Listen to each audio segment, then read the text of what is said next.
وَلَقَدْ يَسَّرْنَا الْقُرْآنَ لِلذِّكْرِ فَهَلْ مِن مُّدَّكِرٍ۔ الحمد للہ وکفا وسلام علی عبادہ الذین اصطفیٰ۔ اشہد ان لا الہ الا اللہ وحدہ لا شریک لہ واشہد ان محمدا عبدہ ورسولہ صلی اللہ علیہ وآلہ وسلم۔ اللہم صلی علی محمد وعلی آل محمد کما صلیت علی ابراہیم وعلی آل ابراہیم انک حمید مجید۔ اللہم بارک علی محمد وعلی آل محمد کما بارکت علی ابراہیم وعلی آل ابراہیم انک حمید مجید۔ اما بعد فاعوذ باللہ السمیع العلیم من الشیطان الرجیم من ہمزہ ونفخہ ونفثہ۔ بسم اللہ الرحمن الرحیم۔ وَقَدِمْنَا إِلَى مَا عَمِلُوا مِنْ عَمَلٍ فَجَعَلْنَاهُ هَبَاءً مَنْثُورًا۔ اور آئیں گے ہم ان اعمال کی طرف جو کوئی انہوں نے عمل کیا، فَجَعَلْنَاهُ هَبَاءً مَنْثُورًا، اور اس کو ہم بنا دیں گے بکھرا ہوا غبار۔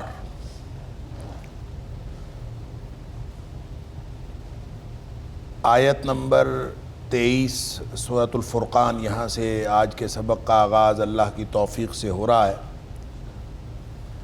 اور جیسا کہ آپ کو معلوم ہے کہ یہ سورہ فرقان کی وہ آیات ہیں جس میں اللہ کریم نے یعنی آیت نمبر 1 سے 34 تک وحی، رسالت، ان کی حقیقت اور ان کے اوپر اعتراضات کا جائزہ، یہ بنیادی مضامین ہیں آیت نمبر 1 سے 34 تک، اور اس وقت ہم پہنچے ہیں آیت نمبر 23 تک۔ اور اللہ کریم نے جن لوگوں نے نبی اکرم صلی اللہ علیہ وسلم کو، آپ کی رسالت کو اور آپ کی اور اللہ کریم کی توحید کو نہیں مانا اور آخرت کو نہیں مانا، وقال الذین لا یرجون لقاءنا، جو ہماری ساتھ ملاقات کی امید نہیں رکھتے، ان سب کے بارے میں جو استکبار کرتے ہیں، حق کو تسلیم نہیں کرتے اور سرکشی میں آگے بڑھے ہوئے ہیں، ان کے جو اعتراضات ہیں وہ بھی ذکر کیے ہیں کہ وہ کہتے ہیں کہ ہمیں کوئی فرشتہ کیوں نہیں نظر آتا، لولا انزل علینا الملائکہ، کوئی فرشتہ کیوں نہیں نظر آتا۔ دیکھیں یہ جو فرشتہ نظر نہ آنے کا جو اعتراض ہے، یہ اعتراض عام دل کے اندر اور عام ذہن کے اندر پیدا نہیں ہو سکتا۔ قرآن کا اسلوب یہ بتاتا ہے کہ وہ لوگ جو آخرت کا یقین نہیں رکھتے وہ یہ ایسی بات کرتے ہیں۔ اگر کوئی عام انسان ہوگا تو اس کے اندر کوئی یہ شبہ پیدا نہیں ہو سکتا۔ یہ شبہ انہی کے ذہن میں آتا ہے۔ فرمایا کہ لَقَدِ اسْتَكْبَرُوا فِي أَنفُسِهِمْ، اصل میں انہوں نے استکبار کیا ہے، اپنے آپ کو بڑا سمجھا ہے، وَعَتَوْا عُتُوًّا كَبِيرًا، اور انہوں نے بہت سرکشی کی، ساری حدود پار کی ہیں۔ تو پھر اللہ کریم نے ان کو بتایا کہ یوم یرون الملائکہ، جس دن یہ لوگ فرشتے کو دیکھ لیں گے، اللہ اکبر، اس دن تو پھر کیا ہوگا، لا بشرا یومئذ للمجرمین، مجرموں کے لیے کوئی اچھی خبر نہیں ہوگی اس دن، یعنی انتہائی برے معاملات ہوں گے۔ وَيَقُولُونَ حِجْرًا مَحْجُورًا، اور وہ کہہ رہے ہوں گے کہ روک دیا جائے، مضبوط آڑ ہو جائے۔ حجر کا معنی میں نے پہلے بھی عرض کیا تھا کہ اس کا بنیادی طور پر معنی ہے روک دینا۔ تو حجرًا محجورا ایک ایسی مضبوط آڑ ہو جو روک لے۔ یہ کس نے کہا؟ یقولون، یہ ایک قول کے مطابق یہ فرشتوں کا قول ہے، اور ایک قول کے مطابق، ایک تفسیر کے مطابق، اور یہ دونوں باتیں اپنی اپنی جگہ پہ درست ہو سکتی ہیں، یہ انہی کا قول ہے کہ جو فرشتوں کو دیکھیں گے۔ تو جو فرشتوں کو دیکھیں گے ان کا کیا قول ہے؟ تو ان کا قول یہ ہے کہ وہ دنیا میں دیکھیں تو عذاب ہے، تو وہ کہیں گے کہ ہمارے اور ان کے درمیان کوئی مضبوط آڑ بن جائے، یقولون حجرا محجورا۔ یا پھر وہ قیامت والے دن جب فرشتوں کو دیکھیں گے تو اپنا عذاب سامنے ان کو نظر آ رہا ہوگا، وَيَقُولُونَ حِجْرًا مَحْجُورًا۔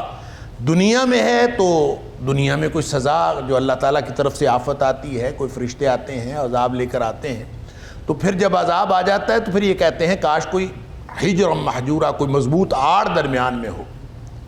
اور اگر یہ قیامت والے دن کی بات ہے تو پھر یہ عذاب کو دیکھیں گے، اللہ کے عذاب کو اور جہنم کو سامنے دیکھ رہے ہوں گے، اور یہ اس دن خواہش کریں گے وَيَقُولُونَ حِجْرًا مَحْجُورًا، کاش کہ کوئی بہت مضبوط آڑ، کوئی رکاوٹ درمیان میں پیدا ہو جائے اور ہم عذاب کی طرف نہ جائیں۔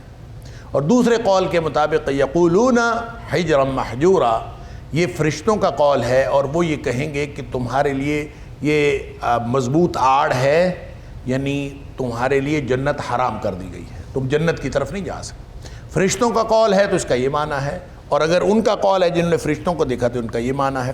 تو اللہ فرماتا ہے وَقَدِمْنَا إِلَىٰ مَا عَمِلُوا مِنْ عَمَلٍ، پھر ہم پیش قدمی کریں گے، ہم آگے آئیں گے اس طرف جو انہوں نے کوئی عمل کیے ہوں گے۔ ظاہر ہے کہ جو کافر اور منافق ہے وہ بھی نیک عمل تو کرتا ہے، بہت سارے نیک اعمال۔ کفار مکہ جو ہیں وہ بڑے خوش ہوتے تھے، حاجیوں کو پانی پلاتے تھے، مسجد حرام کی آبادکاری کرتے تھے، اور بہت سارے معاملات ایسے تھے وہ سمجھتے تھے کہ ہم حجاج کے لیے انتظام کر کے ہم تو بہت بڑا کام کر رہے ہیں۔ تو ان کو یہ کہہ دیا گیا سورہ توبہ کے اندر کہ حاجیوں کو پانی پلانا یا مسجدوں کی آبادی، یہ تو اصل میں آپ اس کو اس کی طرح نہ سمجھو کمن آمن باللہ، جو اللہ پر ایمان رکھے اور آخرت کے دن پر ایمان رکھے اس کی طرح نہ سمجھو، یہ اور معاملہ ہے وہ اور معاملہ ہے۔ لہٰذا جنہوں نے دنیا میں نیکیاں کی ہوں گی، کافر جب کوئی نیکی کرتا ہے تو نبی اکرم صلی اللہ علیہ وسلم نے فرمایا موت کے وقت اس کے پاس کچھ بھی باقی نہیں ہوتا۔ کیوں؟ اس لیے کہ اللہ تعالیٰ اس کو ان کے اعمال کا دنیا میں ان کو بدلہ دے دیتا ہے، اور موت کے وقت ان کے پاس کچھ بھی باقی نہیں بچتا۔ فَجَعَلْنَاهُ هَبَاءً مَنْثُورًا، اگر کوئی عمل ہوگا ما عملوا من عمل، اگر کوئی نیکی کی کوئی بات انہوں نے کی ہوگی تو اس کو ہم بنا دیں گے ہباء منثورا۔ ہباءۃ کی جمع ہے، اور ہبا کا معنی ہوتا ہے وہ ذرات، منثور کا معنی پھیلے ہوئے، بکھرے ہوئے، منتشر، اور ہبا کا معنی وہ ذرات ہیں جو عام طور پر یہ مٹی کے ذرات، کوئی کسی اندھیرے کمرے میں کسی طرف سے روشنی کی کرن آ رہی ہو تو اس کے اندر جو غبار کے چھوٹے چھوٹے ذرات نظر آتے ہیں، وہ ذرات جو ہیں ان کو، وہ خاکی ذرات، ان کو کہتے ہیں ہبا۔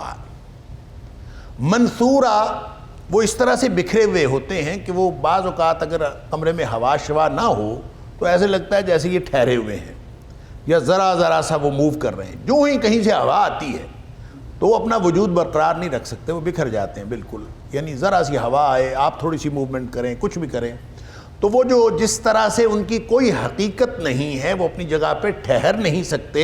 یہ ایک مثال کے طور پر اللہ کریم نے فرمایا ہے کہ فَجْعَلْنَاهُ هَبَاءً مَنْثُورًا، ہم ان کے سارے اعمال کو جو ہے وہ بکھرے ہوئے غبار کی طرح بنا دیں، یعنی کوئی چیز ان کے ہاتھوں میں نہیں رہے گی۔ اللہ اکبر۔ اور یہ اعمال کن کے ہیں؟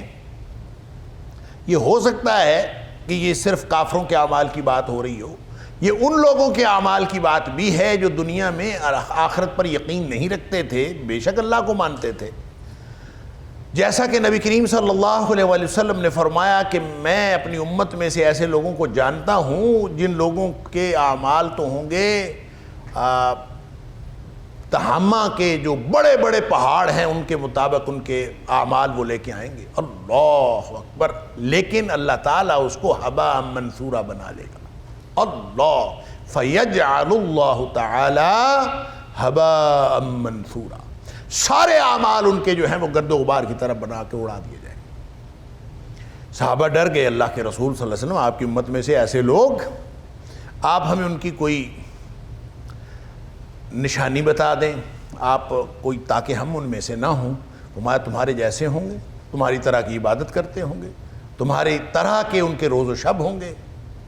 تو پھر مسئلہ کیا ہے؟ فرمایا مسئلہ یہ ہے کہ اذا خلوا بمحارم اللہ، جب وہ خلوتوں میں ہوں گے تو اللہ کی انتہکوہا، اللہ کی حرمتوں کو پامال کریں۔ خلوتوں میں جب اللہ کی حرمتیں ان کے سامنے آئیں گی تو وہ ان کو پامال کریں گے، تو ان کی خلوتیں، ان کی تنہائیاں، گویا ان کے بڑے بڑے جو تہجدیں پڑی ہوئیں، نمازیں پڑھی ہوئی، روزے رکھے ہوئے، صدقات کیے ہوئے، سخاوتیں کی ہوئی، اور جتنا بھی انہوں نے عمل کیا ہوا ہے وہ سارا کا سارا ایک دم وہ تہامہ کے پہاڑوں کی طرح، وہ اتنے اونچے تہامہ کے پہاڑ بہت اونچے ہیں، اس لیے مثال دی کہ اتنے بڑے اعمال لے کے آئیں گے لیکن اللہ تعالیٰ ان کو ہباء منصورہ بنا دے گا، وہ گرد و غبار بنا کے اڑا دے گا، ان کو کچھ بھی نہیں بچے گا۔ اللہ اکبر۔ یہ ضروری نہیں ہے کہ یہ کفار کے لیے یہ ہو، اس لیے کہ اللہ کی حرمتوں کو پامال کرنے والے صرف کفار تھوڑی ہیں، جو بھی اللہ کی حرمتوں کو پامال کرتا ہے وہ چاہے مسلمان ہے چاہے وہ، بلکہ نبی پاک صلی اللہ علیہ وسلم کی اس حدیث کو جب ساتھ شامل کر لیجئے تو یہ اس کی خطرناکی اور خوفناکی اور بڑھ جاتی کہ نبی پاک صلی اللہ علیہ وسلم نے فرمایا کہ بادروا بالاعمال فتنا کقطع اللیل المظلم، کہ اندھیری رات کی طرح چھا جانے والے فتنوں سے کے آنے سے پہلے پہلے عمل کر لو، یعنی اندھیری رات کی طرح چھا جانے والے فتنے آنے والے ہیں، ان فتنوں کے آنے سے پہلے پہلے عمل کر لو، جتنے ہوتے ہیں جلدی کر لو، بادروا بالاعمال، جلدی جلدی کر لو، اس لیے کہ جب وہ فتنے آ گئے تو اندھیری رات کی طرح چھا جانے والے فتنے ہوں گے، سمجھ نہیں آتی اس اندھیری رات کی مثال ہی ایسے ہے کہ اندھیری رات میں انسان کو راستہ سجھائی نہیں دیتا، کوئی چیز سجھائی نہیں دیتی، تو وہ آنے سے پہلے پہلے عمل کر لو۔ اللہ اکبر۔ وہ جب آ گئے تو پھر کیا ہوگا؟ یصبح الرجل مؤمنا ویمسی کافرا، صبح کو آدمی مومن ہوگا، شام کو کافر ہوا پڑا ہو، او یمسی مومنا ویصبح کافرا، یا پھر شام کو مومن ہوگا، صبح کافر ہوا پڑا ہو۔ اب یہ صبح مومن ہو شام کو کافر ہو جائے، دن کو ایسے اعمال ہوتے ہیں کہ انسان ساری زندگی، چونکہ دن جو ہے وہ تگ و دو کا اور جد و جہد کا، لوگوں سے رابطے کا، معاملات کا، اور یہ ایک وقت ہے، اور اس دوران تو چلے سمجھ میں آتی ہے بات کہ کوئی ایسی حرکت اس سے سرزد ہو جائے کہ جس حرکت کے نتیجے میں وہ کافر ہوا پڑا ہو، اور اس فتنوں کے دور میں اس کو سمجھ نہ آئے کہ وہ ایسی حرکت کر بیٹھے جو کفر کی طرف اس کو لے جانے والی ہو، تو رات کو کون سا عمل ہے کہ یمسی مومنا ویصبح کافرا، رات کو مومن ہوگا اور صبح کافر ہوا پڑا ہوگا، رات کو کون سا عمل ہے جو اس کو صبح تک کافر کر دے گا؟ راتیں تو سونے کے لیے ہیں، راتیں تو آرام کرنے کے لیے ہیں، راتیں تو انٹریکشن کے لیے نہیں ہیں، لیکن کیا ہوگا کہ ایسا فتنہ اٹھے گا کوئی اس دور میں، جس دور کے لیے نبی اکرم صلی اللہ علیہ وسلم نے یہ حدیث سنائی ہے کہ اس سے پہلے پہلے عمل کر لو، اس دور میں عمل کرنا بہت مشکل ہو جائے گا۔ تو لگتا یوں ہے کہ اس سے مراد یہی ہے، یہ جو فتنے آج کل کے ہیں، آج کل ساری نسلیں جو ہیں وہ ساری ساری رات جاگتی ہیں اور فجر کے قریب آ کے لوگ سو جاتے ہیں۔ کیا ہے کہ ایک فتنہ انٹرنیٹ کا اور موبائل کا پڑا ہوا ہے، اور وہ کیا بڑے کیا بوڑھے کیا چھوٹے کیا بڑے سب اس فتنے کے اندر مبتلا ہو چکے ہیں، اللہ تعالیٰ معاف فرمائے۔ اور اس قدر، اور پھر اس کے ہاتھ میں سارا کچھ ہے، ساری دنیا اس کے ہاتھ میں، وہ جو اللہ کی حرمتیں پامال کرنے والا معاملہ ہے وہ ہر شخص کے ہاتھ میں ہے، اگر پھر بھی وہ اللہ کی حرمتیں پامال نہ کرے تو یہ اللہ کی خاص رحمت ہے، وگرنہ تو حرمتیں پامال کرنے کے لیے اذا خلوا بمحارم اللہ، جب بھی تنہائیوں میں ان کو اللہ کی حرمتیں، ان کی حفاظت کرنے کا حکم ہے تو یہ اللہ کی حرمتوں کو پامال کرتے ہیں۔ انتہکوہا، اللہ اکبر۔ اس لیے میں اکثر یہ بات عرض کیا کرتا ہوں کہ مجھے لگتا ہے کہ یہ حدیث تو آئی ہی اس موجودہ دور کے لیے۔ صحابہ کرام کیا سمجھے ہوں گے اس کو کہ آدمی شام کو اکیلا بیٹھا ہو اپنے کمرے میں، اذا خلوا بمحارم اللہ انتہکوہا، اکیلا آدمی کمرے میں اندر سے کنڈی لگائی ہوئی ہو تو کون سی حرمت ہے جو پامال کر سکتا ہے؟ یہ آج کے دور میں یہ امکان پیدا ہوا ہے تو شاید نبی اکرم صلی اللہ علیہ وسلم نے آج کے دور کے آنے سے پہلے ہی عمل کر لینے کا حکم فرمایا تھا۔ بادروا بالاعمال فتنا، فتنے آنے والے ہیں، اور وہ فتنے ایسے ہوں گے کہ قطع اللیل المظلم، وہ اندھیری رات کی طرح چھا جائیں گے، سمجھ ہی نہیں آئے گی کہ ہمارے ساتھ ہو کیا رہا، اور وہ ہو رہا ہے، دن کو بھی، شام کو بھی، رات کو بھی۔ یصبح الرجل مؤمنا ویمسی کافرا، اللہ اکبر، کس طرح کے حالات ہیں۔ تو یہ جو ہباء منثورہ ہے یہ صرف کافروں کے اعمال نہیں ہیں، یہ ان لوگوں کے اعمال ہیں جو دعویٰ ایمان کا کرتے تھے اور دراصل ایمان کوئی نہیں تھا، انہوں نے اللہ کی حرمتیں پامال کی ہیں۔ جب انہوں نے اللہ کی حرمتیں پامال کی ہیں فَيَجْعَلُهُ اللَّهُ هَبَاءً مَنْثُورًا، اللہ تعالیٰ ان کے سارے اعمال چاہے وہ ہما کے پہاڑوں کی طرح ہوں گے، وہ سارے کے سارے اعمال اللہ تعالیٰ گرد و غبار بنا کے اڑا دے گا۔ اللہ اکبر۔ وَلَقَدْ يَسَّرْنَا الْقُرْآنَ لِلذِّكْرِ فَهَلْ مِن مُدَّكِرٍ وَلَقَدْ يَسَّرْنَا الْقُرْآنَ لِلذِّكْرِ فَهَلْ مِن مُدَّكِرٍ۔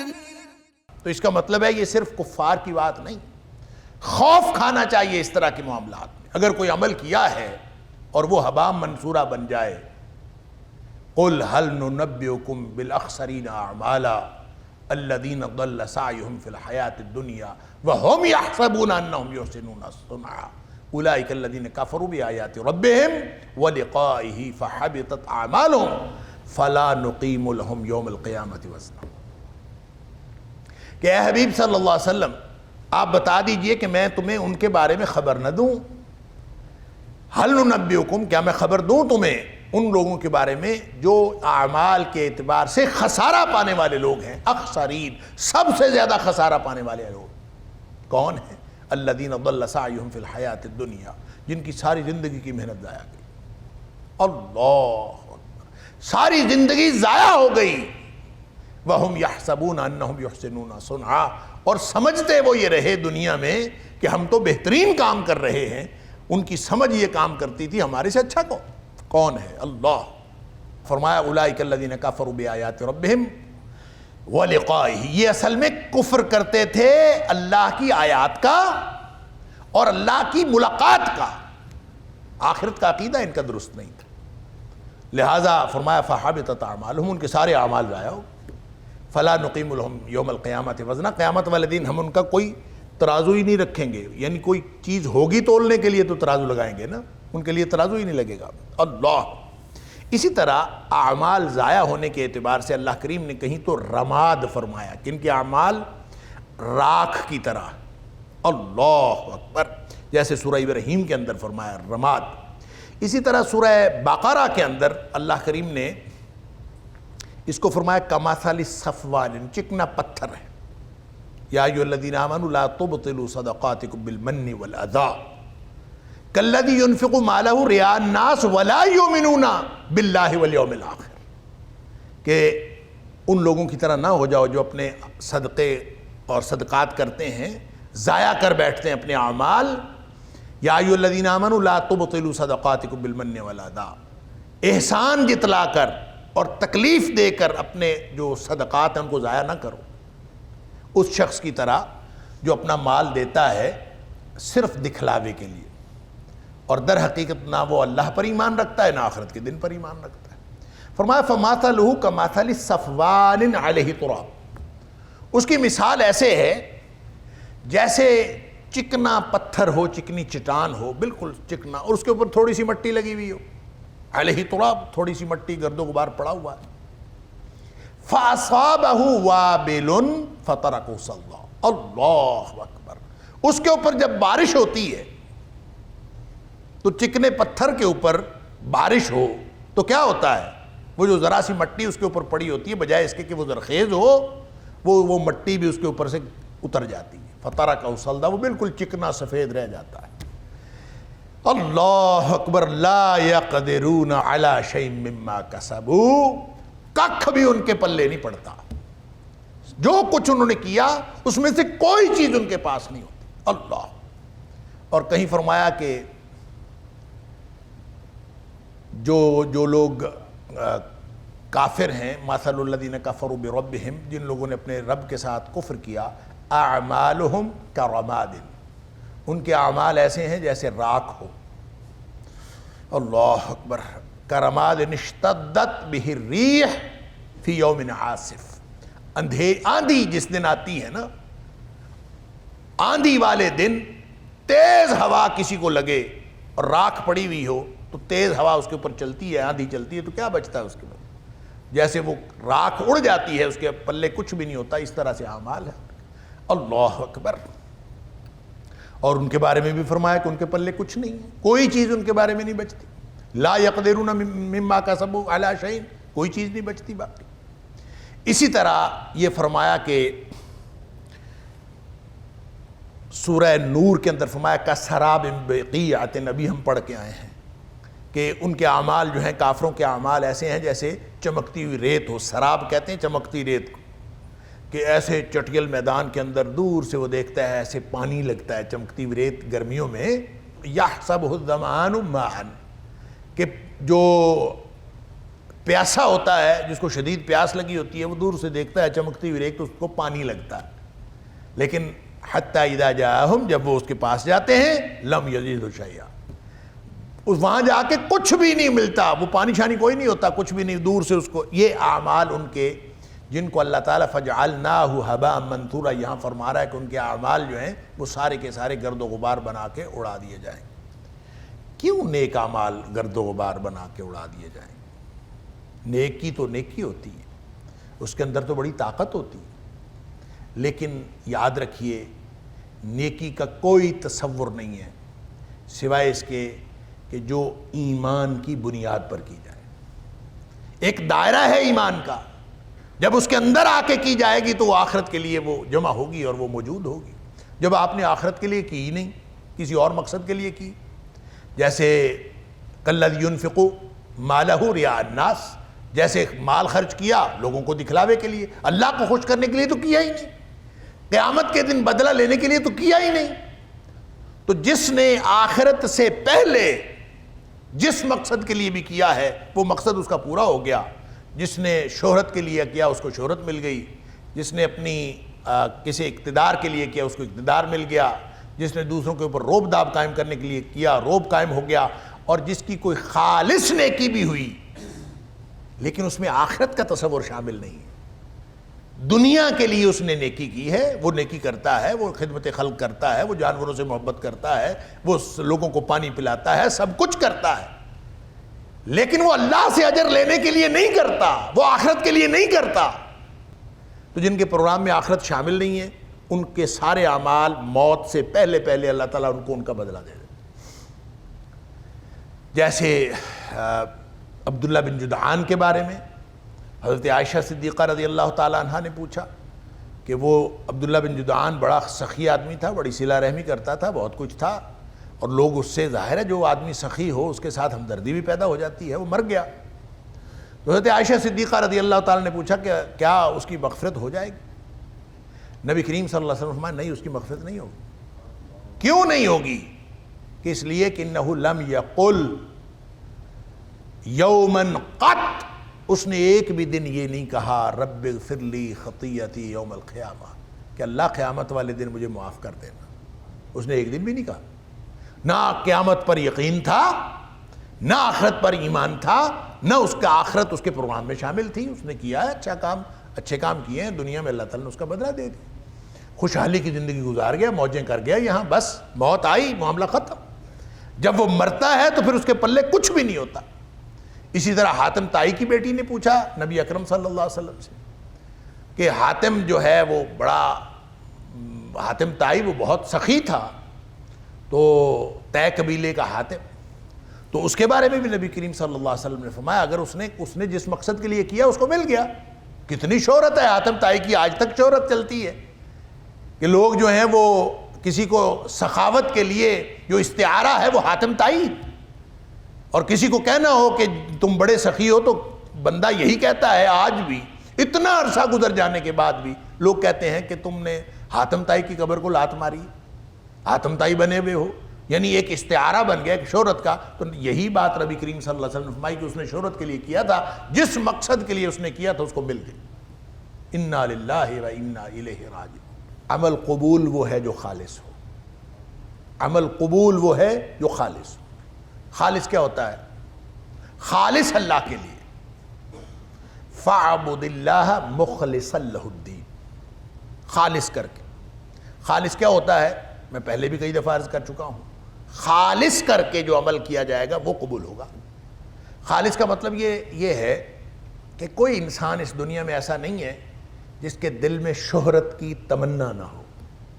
جس کے دل میں دکھلاوے کا پہلو موجود نہ ہو، جس کے دل میں خوشامد کی بات موجود نہ ہو، یہ ساری کی ساری آلودگیاں یہ ہمیں چمٹی ہوئی ہیں۔ کوئی شخص ایسا نہیں ہے جس کے دل میں یہ ساری باتیں نہ ہوں۔ جو اعمال کو ضائع کر دینے والی چیزیں ہیں وہ ساری کی آلودگیاں ساری کی ساری وہ موجود ہیں۔ اللہ اکبر، وَنَفْسٍ وَمَا سَوَّاهَا فَأَلْهَمَهَا فُجُورَهَا وَتَقْوَاهَا، نیکی کا پہلو بھی موجود ہے، برائی کا پہلو بھی موجود ہے، لیکن مسئلہ یہ ہے قَدْ أَفْلَحَ مَنْ زَكَّاهَا وَقَدْ خَابَ مَنْ دَسَّاهَا، جس نے آلودہ کر لیا وہ پکڑا گیا، وہ نامراد ہوا، اور جس نے اس کو پاک کیا ان آلودگیوں سے بچا رہا۔ وہ آلودگیوں سے بچنا کیسے؟ وہ ہے خلوص، وہ ہے خالص، وہ ہے اخلاص۔ اور خالص یخلص کا معنی ہوتا ہے فاعبد اللہ مخلصا لہ الدین، یا پھر مخلصین لہ الدین، اللہ کے لیے خالص کیسے کرنا ہے دین کو؟ خالص یخلص کہتے ہیں یہ جو سونے کو آگ پر تپایا جاتا ہے اور اس میں سے میل کچیل نکل جاتا ہے، اس کو خالص یخلص کہتے ہیں۔ یہ ہے اخلاص، کہ آپ نے اگر سونے کو پاک کرنا ہے، سونے کو خالص کرنا ہے، تو آپ کو اس کے نیچے آگ جلانی پڑتی ہے، تپانا پڑتا ہے۔ اس آگ میں سونا جب تپتا ہے، جلتا ہے، تو اس میں سے آلودگیاں آہستہ آہستہ ختم ہوتی چلی جاتی۔ لہٰذا ہم سے جو مطالبہ ہے کسی بھی عمل کا، میں پہلے بھی یہ بات کئی دفعہ عرض کر چکا ہوں، یہ ہمیشہ ذہن میں رکھیں، ہم سے مطالبہ مصفہ عمل کا نہیں ہے۔ ایک صاف اور مصفہ عمل ہوتا ہے جس کے اندر کوئی آلودگی نہیں ہوتی، یہ بھی قرآن کی اصطلاح ہے مصفہ، عسل مصفہ، کہ شفاف شہد جس کے اندر کوئی آلودگی کوئی ذرہ نہ ہو۔ اللہ تعالیٰ قیامت والے دن جو جنت میں شہد دے گا، جنتیوں کو جو جنت میں شہد ملے گا، وہ عسل مصفہ ہوگا، کہ وہ اس کے اندر کسی طرح کی کوئی آلودگی، بالکل شفاف قسم کا شہد ہوگا۔ اب یہ جو مصفہ ہے وہ عبادت ہم سے نہ تقاضا ہے نہ مطلوب ہے، ہم سے جو مطلوب ہے وہ خالص ہے۔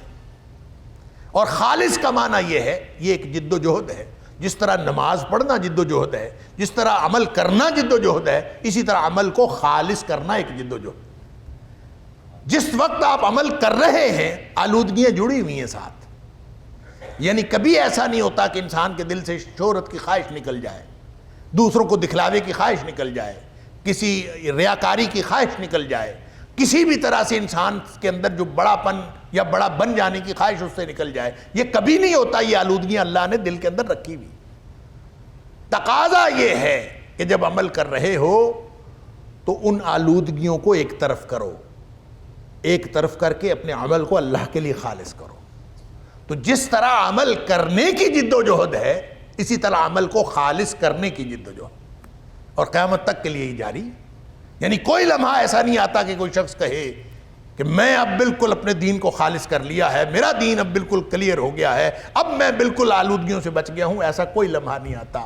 وَاعْبُدْ رَبَّكَ حَتَّى يَأْتِيَكَ الْيَقِينُ، اللہ کی بندگی کی یہ جد و جہد موت تک جاری رہنی، موت سے پہلے یہ جد و جہد ختم نہیں ہونی۔ جیسے عمل کرنے کی جد و جہد، ایسے اس کو خالص کرنے کی جد و جہد۔ لہٰذا ہم سے تقاضا وہ ہے، لہٰذا حبام منثورا، گرد و غبار بن جانے سے اگر عمل کو روکنا ہے تو خالص عمل کرنا۔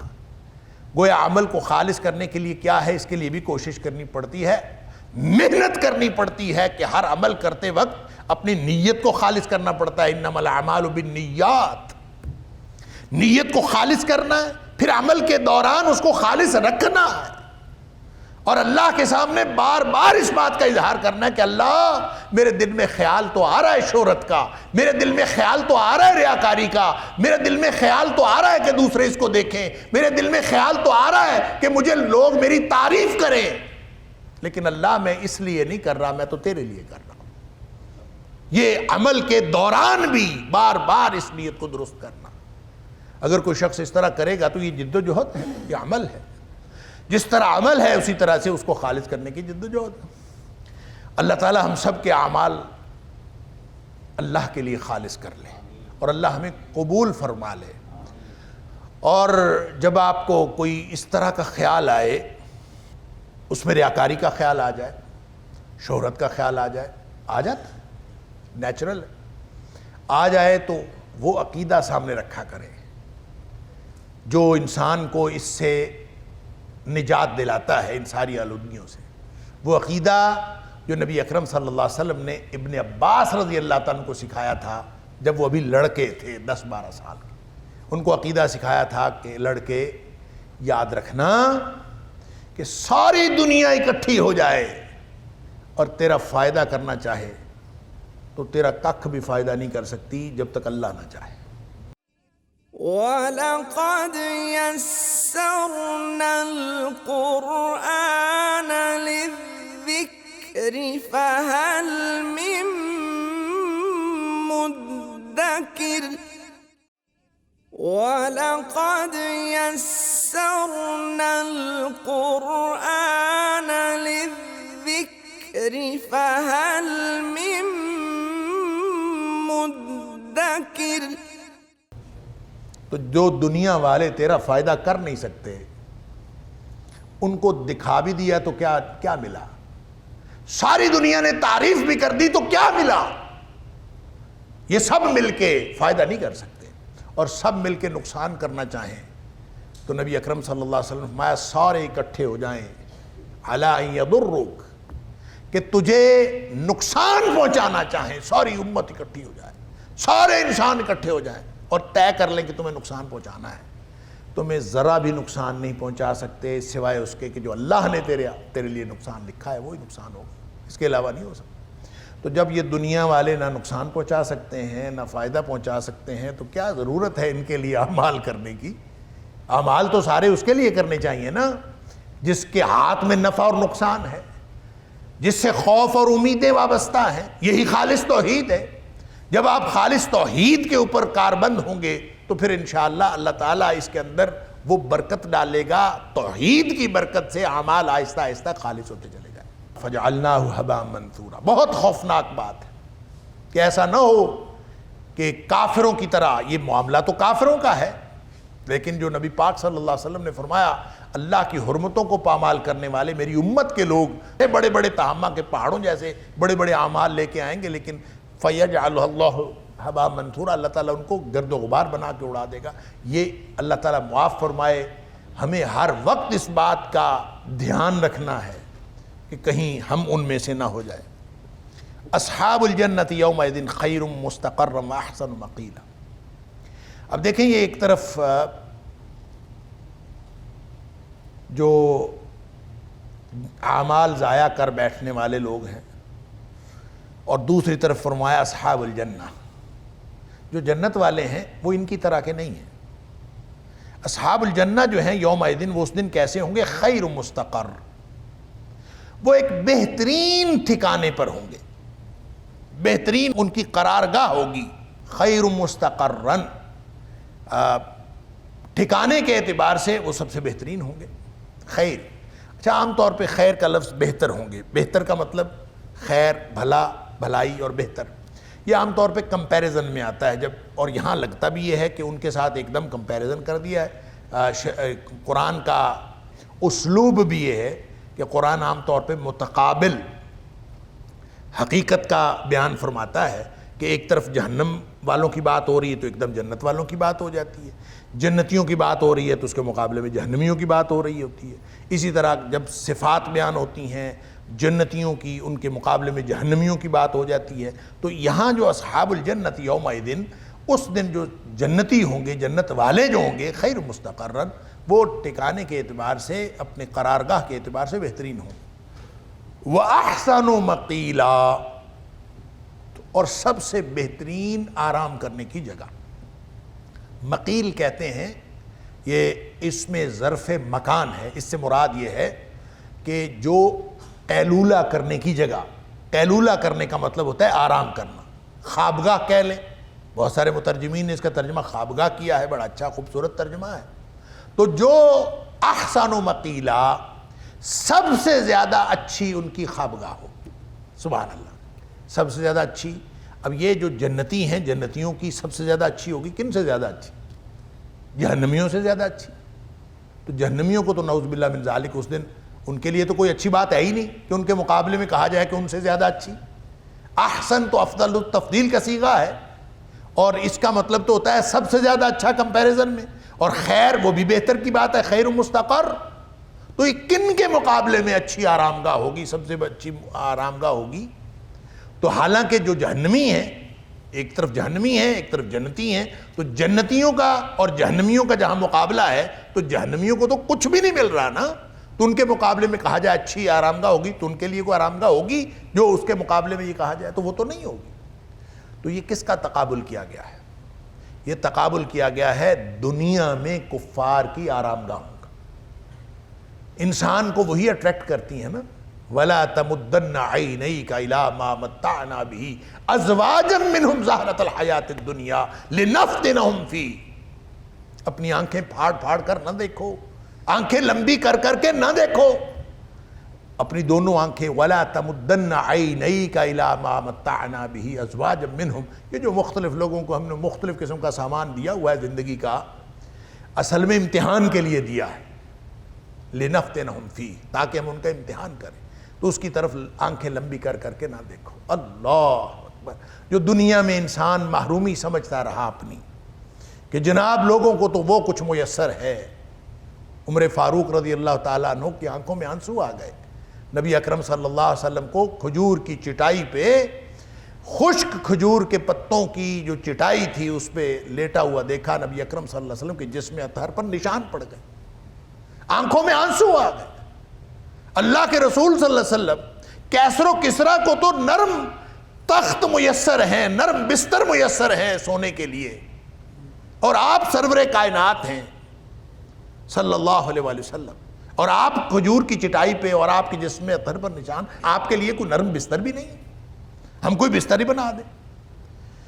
اللہ اکبر. تو نبی اکرم صلی اللہ علیہ وسلم نے عمر فاروق رضی اللہ تعالیٰ کو فرمایا تھا اما ترضا ان تکون لہم الدنیا ولنا الآخرہ. عمر تو اس بات پر راضی نہیں ہے کہ ان کے لیے اللہ نے دنیا دی ہے، ان کے لیے دنیا ہو اور ہمارے لیے آخرت ہو، تو اس بات پر راضی نہیں. تو کافروں نے خوابگاہیں جو انجوائے کر لی دنیا کی خوابگاہیں، اب جو جنت میں جنتیوں کو خوابگاہیں ملیں گی احسن و مقیلا، دنیا کائنات میں کوئی خوابگاہ ویسی نہیں ہوگی جیسی جنتیوں کو اللہ تعالیٰ خوابگاہ عطا فرمائے. دنیا کے محلات کے مقابلے میں، ہر چیز کے مقابلے میں اللہ تعالیٰ وہاں بہترین چیز عطا فرمائے. یہاں کوئی چیز بہترین سے بہترین ہو اور اٹریکٹ تو کرتی ہے، یہ بھی نیچرل ہے. انسان کیسے ہو سکتا ہے کہ کوئی دنیا کی چیز ہو اور اس کی طرف توجہ نہ جائے؟ سبحان اللہ، توجہ تو جاتی. یہ اللہ تعالیٰ نے خود فرمایا انا جعلنا ما علی الارض زینۃ لہا لنبلوہم ایہم احسن عملا، کہ ہم نے خود اس کو زینت بنایا، خود اس کو پرکشش بنایا. جو کچھ زمین میں ہے اس کو پرکشش ہم نے خود بنایا ہے. کس لیے بنایا ہے؟ امتحان کے لیے. لنبلوہم ایہم احسن عملا، تاکہ ہم ان کا امتحان کریں کہ کون اچھے عمل کرنے والا ہے. لہٰذا جو دنیا میں اٹریکشن نہ ہوتی تو پھر امتحان ہی کیسے ہوتا؟ امتحان ہوتا ہی اس طرح سے ہے، لیکن ساتھ بتا دیا کہ اس کی حقیقت کوئی نہیں ہے. جنت کے مقابلے میں دنیا، اس کی کیا حیثیت ہے؟ اور لو کانت الدنیا تعدل عند اللہ جناح بعوضۃ، اگر یہ دنیا کی زندگی اور دنیا کی جتنی نعمتیں ہیں یہ ساری اللہ کے نزدیک ایک مچھر کے پر کے برابر بھی ہوتی. ما سقا کافرا شربۃ من ماء، اللہ کسی کافر کو ایک گھونٹ پانی کا نہ دیتا، اس لیے کہ اپنے دشمنوں کو اچھی چیز کیوں دیتا؟ تو اس کی کیا حیثیت ہے؟ مچھر بھی نہیں، مچھر کا پر وہ بھی کیا چیز ہے، اور پھر مچھر کے پر کے برابر بھی ہوتی تو وہ نہ دیتا، تو مچھر کے پر کے برابر بھی نہیں ہے. لہٰذا جن لوگوں نے دنیا میں دنیا کو سب کچھ سمجھ کے اپنا ساری زندگی لوٹا دی دنیا پر، فَأَمَّا مَنْ طَغَىٰ وَآثَرَ الْحَيَاةَ الدُّنْيَا، اللہ اکبر، اللہ کے قانون سے سرکشی کی، بغاوت کی، دنیا کی زندگی کو ترجیح دے بیٹھا، بس دنیا بن جانی چاہیے، آخرت کی خیر ہے. فرمایا فَإِنَّ الْجَحِيمَ هِيَ الْمَأْوَىٰ، اس کا ٹھکانہ جہنم ہے. وَأَمَّا مَنْ خَافَ مَقَامَ رَبِّهِ، اور جس کو یہ خوف لاحق ہو گیا کہ میں نے اپنے رب کے سامنے جواب دینا ہے، رب کے سامنے کھڑا ہونا ہے، تو پھر کیا کروں؟ وَنَهَا النَّفْسَ عَنِ الْهَوَىٰ، اپنے نفس کو خواہشات سے روک لیا، لگام دے لی۔ فرمایا فَإِنَّ الْجَنَّةَ هِيَ الْمَأْوَىٰ، اس کو جنت ملے گی، اللہ تعالیٰ ہم سب کو جنت میں اکٹھا فرمائے۔ تو بہترین ٹھکانہ اور احسن و مقیل، بہترین جو قیام گاہ ہوگی، خواب گاہ ہوگی۔ اور اصل میں یہ جو سارا جو سسٹم ہے، اس کو سمجھنے اور سوچتے رہنے کی ضرورت، سمجھنے اور سوچتے رہنے کی ضرورت۔ اگرچہ یہ تو سارا کچھ قیامت کو کیا ہوگا، قیامت والے دن کیا ہوگا، قبر میں کیا ہوگا، حشر میں کیا ہوگا، یہ ساری چیزیں متشابہات میں سے، ہم اس کا کوئی علم یقینی حاصل نہیں کر سکتے سوائے اس کے کہ اس کے اوپر ایمان لے آئیں۔ اس کی کیفیت ہم نہیں، حتمی تعین نہیں کر سکتے کیفیتوں کا۔ جیسے اس چیز کی مقیل کی تفسیر میں حضرت عبداللہ بن مسعود رضی اللہ تعالیٰ عنہ فرماتے ہیں کہ یہ اصل میں جو کیلولہ ہے، کیلولہ تو دن کے آرام کو کہتے ہیں نا، جس کو آج کل انگریزی میں کہتے ہیں پاور نیپ، کہ وہ جو ہے وہ یہ جو دن میں دوپہر کا کھانا کھانے کے بعد تھوڑی دیر کے لیے بھی انسان سو جائے تو اس کا سونا جو ہے اس کے اندر قوت کو بحال کر دیتا ہے۔ اور یہ قوتوں کی بحالی کے لیے نبی پاک صلی اللہ علیہ وسلم کا ہمیشہ معمول تھا کہ ظہر کے بعد تھوڑا سا قیلولہ فرماتے تھے۔ تو اس قیلولے کو اب یہاں پہ مقیلہ کہا جاتا ہے کہ قیلولہ کرنے کی جگہ ہے۔ تو حضرت عبداللہ بن مسعود رضی اللہ تعالیٰ فرماتے ہیں لا ينتصف النہار، کہ جو دن ہے نا وہ ابھی قیامت والے دن میں یوم القیامہ، قیامت والے دن وہ آدھا ہوا ہوگا، جب آدھا دن ہوگا حتی یقیل ہؤلاء وہؤلاء، تو وہاں پہ جو اہل ایمان ہے کوئی ادھر قیلولہ کر رہا ہوگا، کوئی ادھر قیلولہ کر رہا ہوگا قیامت والے دن۔ یعنی یہ جنت کی بات نہیں ہے، یہ قیامت والے دن یعنی حشر کی بات ہے کہ دنیا ساری مصیبت میں پکڑی ہوئی ہے، اور یہ جو اہل ایمان ہیں ان کو مسئلہ ہی کوئی نہیں ہے، یہ سوئے ہوئے آرام سے۔ سبحان اللہ۔ یعنی آپ اس سسٹم کو میں نے پہلے بھی عرض کیا، سمجھنے کی ضرورت ہے اور سوچتے رہنے کی ضرورت ہے۔ موت بہت خوفناک چیز ہے، قبر انتہائی خوفناک چیز، حشر انتہائی خوفناک چیز، پل صراط انتہائی خوفناک، جہنم انتہائی خوفناک۔